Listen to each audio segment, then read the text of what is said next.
পাইনি। তা আমাকে প্রশ্ন করছে, আপনারা পীরের আওলাদ, আপনাদের জবানটা পাক আছে?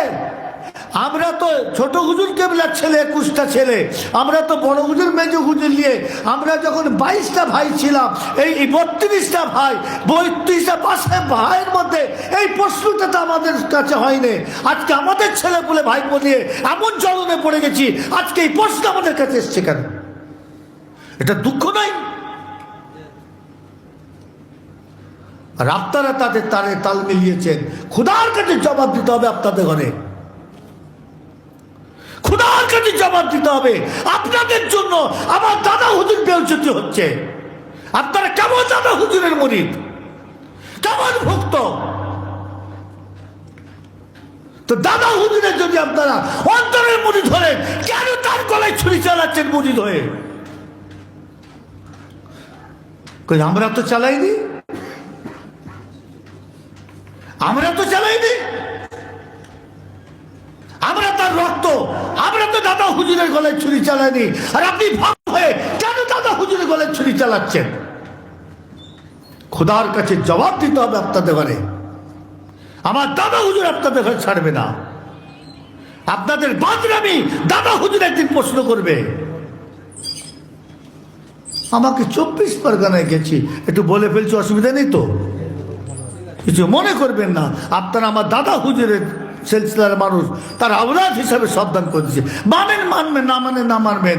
আপনার বাদরামি সে দাদা হুজুর কিভাবে ছাড়াতে হয় ছেড়িয়ে দেবে।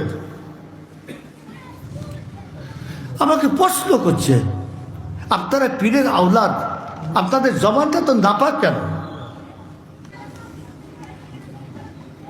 হঠাৎ একটা দেখি মোবাইলেতে গোটা দেশ হই হই, দেশ হই হই, দাদা হুজুর নাকি 44টা প্রার্থী দেবে বলে ঠিক করেছিল ভোটেতে। একবার বলুন নওজুবিল্লাহ, তওবা পড়ুন তো। দাদা হুজুরের কাছে পীর বলে যদি আপনার বলে, আপনার ইমানটাকে মজবুত করার জন্য আপনি তওবা পড়ে নেন, যদি স্বীকার করে তওবা পড়ুন। একটা মুজাদ্দিদের জামানের সম্বন্ধে এত বড় মিথ্যা একটা ছাপ। আপনি দাদা হুজুরকে কি পেয়েছেন? আপনি একটা ঝান্ডা নিয়ে আমাদের পিছনে ঘুরছেন, দাদা হুজুরের পরিচয়টা? মূর্খ দল। আমি অনুরোধ করে, আপনারা ভালোবাসেন না বাসেন না আমাকে জোরে বলুন তো, এই জোরে কথা বলুন। আপনারা ভালোবাসেন না বাসেন না?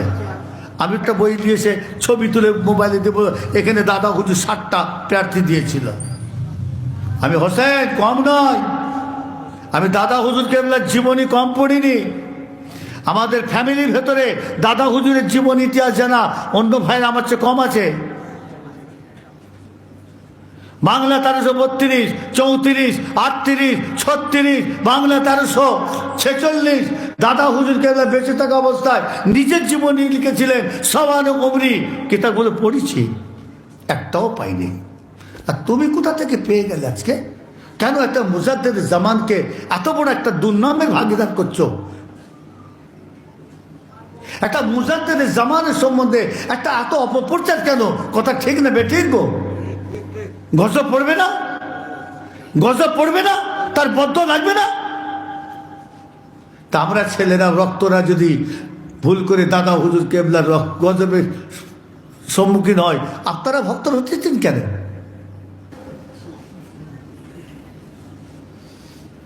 করোনা ভাইরাসের মতন যাও নাই, আল্লাহ বোম ছাড়বে, বুঝতে পারবে। একটু বলে গেলাম, ভাই হিসাবে অনুরোধ করে বললাম, আমি আপনাদের হোসেন ভাই আছি। আমি আপনাদের কাউকে লক্ষ্য করে নাম ধরে বলছি না। একটা মুজাদ্দিদের জামান হুজুর কেবলা, আল্লাহু আকবার, আল্লাহু আকবার, যার পায়ে ধুলো রসিলাই আমরা জান্নাতবাসী হব, কথা ঠিক না বেঠিক গো? সেই মানুষটাকে আমাদের তালে পড়ে আপনারা বেইজ্জতি অপমান করবেন না। আমি আপনাদের দুটো হাত ধরে জোর হাত করে বলে যাচ্ছি, এটা মিথ্যে দাদা হুজুর নামে প্রচার হচ্ছে।